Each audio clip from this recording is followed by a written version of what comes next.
nk'uko bisanzwe ntabwo tujya duhwema kubagezaho ibiganiro byiza bigiye bitandukanye biryoheye amatwi. N'uyu munsi rero tujye kuganira ku nkuru yabereye i Musanze mu minsi 3 ishize, aho bivugwa ko Bikira Mariya cyangwa se Mariya nyina wa Yesu cyangwa nyina wa Yezu yabonekeye abatuye i Musanze mu Byangabo ahitwa mu Rwinzovu. Bavuga ko muri icyo gihe abana barimo bakina, maze umwe arahamagara ababwira ati muze hano. Bakihagera yaberetse mu giti cyari hafi aho ngaho, maze aberekamo uwo Bikira Mariya. Mu gihe batari barimo kubibona neza, maze ahatera kabuye baza kuhabona neza, maze uwo Bikira Mariya baramubona. Nuko abo bana bakimubona rero baragenda babibwira abantu benshi, maze abantu barahurura baza kureba ibyo habereye aho hantu, abantu basaga 3,000. None natwe tweguye mikoro kugira ngo tubivugeho. Gusa mu kiganiro cyacu cy'uyu munsi munyemerere twibande kuri ibi bikurikira. Ese kubonekirwa bibaho? Igitabo cya Bibiliya se cyaba kibivugaho iki? None se dutegereze iki? Ikaze muri kino kiganiro. Naho uyu muri kumva kuri izi mikoro ni Joseph Bugingo.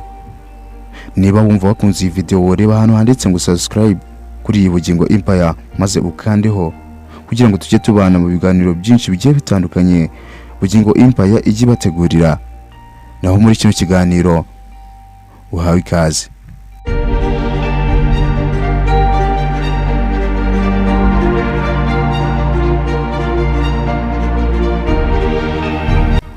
Gusa tugarutse inyuma yaho gatoya ku byabereye aho ngaho i Musanze mu Byangabo ahitwa mu Rwinzovu. Iyo uhageze uganira n'umuntu akakwereka ko ibintu byabaye ari bya nyabyo, kandi n'uwo Bikira Mariya ko yamwiboneye, niyo waba utemera ibi bintu byo kubonekerwa ukaba wenda kubyemera, ariko wahura n'undi muntu wamubaza ibyahabereye akakubwira ko atabizi, ko yewe ko nta nibyo yigeze abona, maze hanyuma y'ibyo byose bikagutera urujijo. Gusa niba mwararebye neza kuri izi video za YouTube, zarebwe cyane bitewe n'icyo gitangaza ngo cyabereye aho ngaho i Musanze. Abantu benshi kubera amatsiko yo gusobanukirwa ibyo bintu byabereye i Musanze, niba ari byo cyangwa se atari ibya nyabyo, bareba izi video kugira ngo basobanukirwe. Ariko se niki twakura muri kino kiganiro? Jye nkubwiye ko mfite amakuru ahagije cyangwa se amakuru ahamya ibi bintu byabereye aha ngaha i Musanze mu Rwinzovu mu Byangabo. Naba nkubeshye? None se kubonekerwa bibaho? Mu gusubiza iki kibazo tutagendeye ku byabereye aha ngaha i Musanze, nubwo nta makuru abyemeza dufite, turasanga kubonekerwa nta mwanya bigifite guhereye mu gihe cya Ellen G. White kugeza ubu ngubu. Iki kibazo ni cyiza kandi ni ingenzi cyane. None se Bibiliya ivuga iki ku bijyanye n'ibonekerwa mu minsi ya nyuma? Hazabaho ibimenyetso n'ibonekerwa, ariko si byose bizaba bivuye ku Mana. Yesu we yarabidutangarije muri Matayo 24:24. Haranditswe ngo kuko hazaduka biyita Kristo n'abahanuzi b'ibinyoma, bakora ibimenyetso n'ibitangaza bikomeye ku buryo bashobora kuyobya n'intore niba bishoboka. Ibi bisobanura ko ibonekerwa n'ibitangaza bishobora kubaho, ariko ntibivuze ko bishobora kuba bivuye ku Mana. Satani nawe ubwe ashobora kwiyoberanya nk'urumuri, nkuko tubisanga muri Bibiliya mu rwa 2 Abakorinto 11:14. Haranditse ngo kandi ntibitangaje kuko Satani nawe ubwe yiyoberanya nk'umumarayika w'umucyo. Bivuze ko n'ishusho nziza isa n'iyera nk'iya Bikira Mariya ishobora kuba iyo kuyobya abantu. Mu minsi ya nyuma hazabaho ibitangaza byo kuyobya abantu. Mu Byahishuwe 16:14 haravuga ngo imyuka y'abadayimoni ikora ibimenyetso ikajya kuyobya abantu n'abami b'isi yose. Ibi bitwereka ko ibimenyetso byinshi bizakoreshwa mu kuyobya abantu, ariko cyane cyane abadasobanukiwe n'ijambo. None se igihe cyiyerekwa kiracyariho? Niba cyararangiye se cyarangiye ryari? Gusobanukirwa ijambo kwerekwa muri Bibiliya. Muri Bibiliya ijambo kwerekwa cyangwa se vision byakoreshwaga mu gutanga ubutumwa bushya, kwerekana ubushake bw'Imana, gutegura ugukizwa binyuze muri Yesu Kristo. Turebeye mu Baheburayo igice cya 1 kugeza uwa 2, haranditswe ngo kera Imana yavuganiraga na ba sekuruza mu bahanuzi mu buryo bwinshi, ariko muri iyi minsi yavugiye mu mwana wayo Yesu Kristo. Ibi byerekana ko urujya Imana yavuganiragamo n'abantu bwahindutse. Igihe cy'ibyerekwa se cyari kigamije iki? Intego y'ibyerekwa yari izi zikurikira: gutegura ukuza kwa Yesu, kwerekana Mesiya, gushyiraho itorero, kuzuza ibyanditswe byera ndetse n'ibindi. Bibiliya ivuga ko bizahagarara.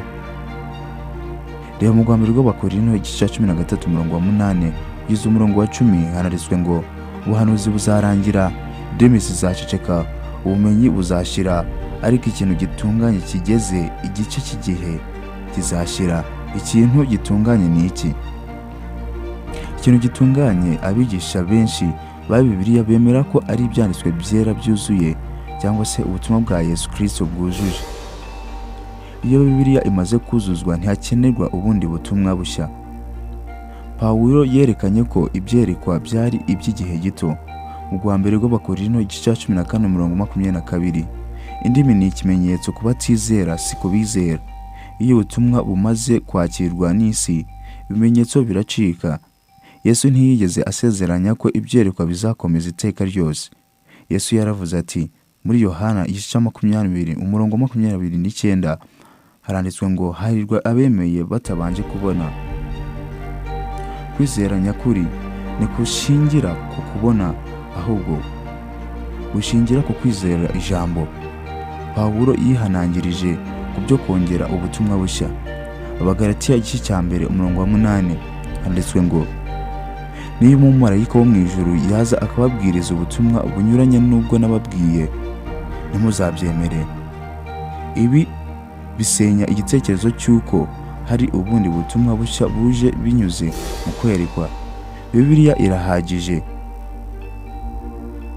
Abagalatiya igice cya 1 umurongo wa 8 nk'uko bimaze gusobanuka neza nicyo kibisobanura neza.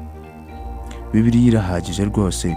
Mu kabiri rwa Timoteyo igice cya 3 umurongo wa 16 umurongo wa 17 haranditswe ngo ibyanditswe byera byose byahumetswe n'Imana bihagije cyangwa se bigamije guhamya umuntu w'Imana. None se Bibiliya yemera ibijyanye n'inzozi ndetse n'iyerekwa? Reba muri Yoweri igice cya 2 umurongo wa 28 haranditswe ngo abasaza banyu bazarota inzozi n'abasore banyu babona ibyerekwa. Ariko Bibiliya ikomeza itubwira iti, reba mu rwambere rwa Yohana igice cya 4 umurongo wa 1 haranditswe ngo ntimwemerere buri mwuka wese, ahubwo mujye mugenzura imyuka yose maze murebe iva ku Mana. Icyo bivuze ni iki? Si buri bonekerwa ryose riva ku Mana rigomba kuba rigereranywa n'ijambo ry'Imana. None se Bibiliya ivuga iki kuri Mariya? Bibiliya yemera ko Mariya nk'umugore wahawe umugisha nk'uko biboneka muri Luka igice cya 1 umurongo wa 28, ariko ntibivuga ko azagaruka kubonekera abantu. Nta tegeko ryo gusenga Mariya cyangwa se kumushakira ibonekerwa rihari. Reba muri Timoteyo igice cya 2 umurongo wa 5 hariho umuhuza umwe hagati y'Imana n'abantu, ariwe Yesu Kristo. Umwanzuro wa Bibiliya: mu minsi ya nyuma hazabaho ibimenyetso n'ibonekerwa, ariko ntibizaba byose bivuye ku Mana. Abakristo basabwa gukurikiza ijambo ry'Imana aho gukurikira ibonekerwa. None se iki gihe cyarangiye ryari? Mu nyigisho za Bibiliya igihe cy'ibyerekwa k'ubutumwa bushya cyararangiye, ariko se cyarangiye ryari? Iki gihe cyarangiye nyuma y'igihe gito intumwa zivuyeho, hafi mu mpera z'ikinyejana cya mbere, ubwo ibyanditswe byera byari bimaze kwandikwa no gusesengurwa no kuzura. Kuki hari abavuga ko bakibona ibyerekwa? Bibiliya irabiburira cyane muri Matayo igice cya 7 umurongo wa 22 umurongo wa 23 haranditswe ngo benshi bazambwira bati Mwami, twahanuraga mu izina ryawe, nzababwire nti sinigeze kubamenya. Ibi bisobanura ko kuba kuyobya imitekerereze y'abantu cyangwa imyuka y'ikinyoma ishobora kubaho. Umwanzuro w'isomo ryacu: ibyerekwa byari ngombwa mu ntangiriro, byarangiye igihe Bibiliya yuzura. Uyu munsi Imana ivugira mu ijambo ryayo, si mu kwerekwa gusa.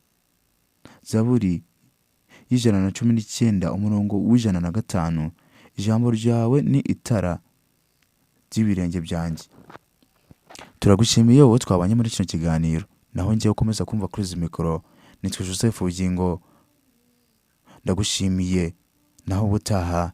Imana ikurinde. Ciao ciao, turabakunda.